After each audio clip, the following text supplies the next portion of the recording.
Baik, selamat pagi.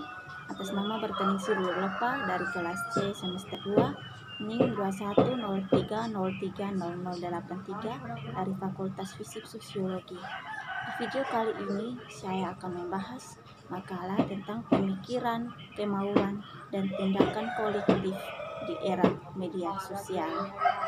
Nah, sebagai pembahasan yang pertama, proses praktik penggunaan alat untuk melakukan suatu tujuan dalam definisi dan target. Dalam kehidupan selanjutnya, Heidegger menawarkan refleksi berkelanjutan tentang sifat benda itu. Dalam siklus kuliah yang dikenal sebagai Insight into That Is, dia berpendapat bahwa hal-hal berkumpul. Sebuah objek berbeda dari sesuatu. Dari perbedaannya adalah tentang bentuk hubungan atau sikap kita terhadapnya. Sebagai kualitas yang melekat, kita harus melampaui sekadar memiliki sesuatu di depan pikiran kita, seperti halnya kehadiran di tangan, karena dalam mode seperti itu tidak ada jalan yang mengarah pada sesuatu yang ada. Definisi Heidegger tentang benda sebagai benda sangat kompleks. Menggunakan contoh Kendi, dia berpendapat bahwa hanya dalam kehadirannya sebagai bagian dari 4 rangkap yang terungkap sebagai sesuatu. 4 kali lipat adalah konsep yang semakin digunakan Heidegger dalam karyanya. Selanjutnya, untuk merujuk pada keberadaan 4 elemen yang ada di dalam suatu benda dan yang mencerminkannya satu sama lain di dalam benda itu, tergantung pada terjemahan. Ini adalah bumi, langit atau surga, dewa atau dewa, dan manusia. Pembagian berluas 4 dikumpulkan dalam hal-hal, dan keempatnya harus ada untuk sesuatu. Begitulah sifat aktif dari hal yang Heidegger juga digunakan di sini sebagai kata kerja.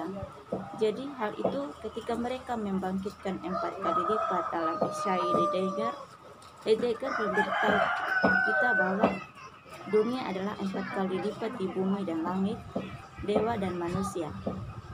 Dan itu dunia membiarkan sesuatu terjadi.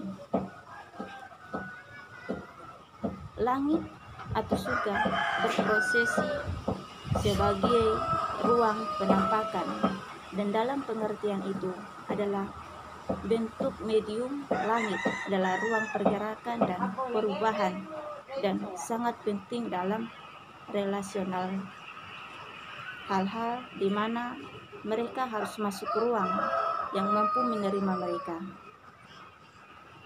Dalam contoh Kendi itu adalah ruang di dalamnya, siap untuk menerima anggur yang merupakan ini. Namun itu bukan hanya ruang kosong, tetapi ruang dalam kitanya dengan bahasa Kendi yang terkait dengan itu. Jadi kita Heidegger yang kosong, tidak ada apa-apa di dalam Kendi, adalah Kendi sebagai wadah pendamping. Dan yang kedua, Gadget yang digunakan dalam konteks sosial manusia dengan fungsi utamanya dalam teknis. Fungsi utamanya atau keterjangkauan menggunakan istilah yang lebih berguna secara teknis adalah untuk memukul palu secara umum adalah peralatan yang terpisah. Mereka memainkan peran, tetapi satu-satunya. Gadget adalah hal yang lebih kompleks dalam arti menjadikan barang dan perlengkapan sekaligus. Mereka adalah entitas yang multiplisitasnya membuka jumlah keterjangkauan yang lebih besar dan menghubungkan mereka ke sistem teknis yang jauh lebih besar. Gadget telah menjadi digital dan berjejaring, tetapi pada saat yang sama mereka perlu ditemukan oleh karakter perbatasan mereka. Benda mereka, jika tidak mereka hanya melebur ke dalam sistem teknis yang lebih luas. Artinya, selain diintegrasikan ke dalam web teknis dan sosial, Meskipun konektivitas nirkabel, sistem data seluler, dan sebagainya, gadget adalah barang yang kita bawa di saku kita, ada di mobil dan ponsel kita, diikat ke wujud dan keberadaan material. Mereka dapat dipindahkan, dijatuhkan, dipatahkan, dan ditampilkan. Dalam mendefinisikan gadget sebagai entitas diskrit dengan batas, bagian dalam dan luar, sesuatu yang dapat dipegang, ditangkap. Kita dapat menarik gagasan tentang objek teknis. Filsuf teknologi Gilbert Simondon menawarkan eksplorasi objek teknis yang menarik dan berpengaruh. Dia berpendapat bahwa mereka berevolusi dari bentuk pra-industri awal, mirip dengan alat sederhana, menuju objek mekanis dan revolusi industri. Objek teknis melakukan proses konkretisasi di mana mereka menjadi lebih dan lebih terasa efisien dan efektif. Argumen Simondon tentu saja menawarkan cara yang bermanfaat untuk memahami gadget sebagai objek teknis. Dalam contoh pertama ini membantu kita menempatkan gadget dalam kategori entitas terpisah yang dapat ditemui dalam cara Heidegger berbicara tentang menemukan kendi. Dan yang kedua, deskripsinya menangkap aspek yang sangat nyata dari cara kita menghadapi gadget dalam kehidupan sehari-hari, yaitu mereka paling sering dijual sebagai komoditas individu dengan kegunaan khusus dan pola konsumsi yang terkait. Di satu sisi, kita dapat berbicara tentang kendi sebagai antarmuka antara pengguna dan air. Dan sejauh kendi menengah antara keduanya dalam menyatukan empat bagiannya, kita dapat menafsirkan pengumpulannya sebagai cara mediasi. Namun, gadget memiliki antarmuka dalam bentuk layar sentuh, mikrofon, speaker, jam, Bluetooth, dan Wi-Fi, accelerometer, dan lain-lain. Bervariasi menurut gadget tertentu dan bagian penyusunnya. Dengan demikian, gadget berfungsi sebagai titik perhubungan dalam beberapa mode antarmuka, menghubungkan penggunaannya dengan jaringan dan lawan bicara, dan dengan perangkat lain, baik melalui sistem GPS atau tiang seluler, atau melalui jaringan video lainnya melalui aplikasi seperti FirstChat.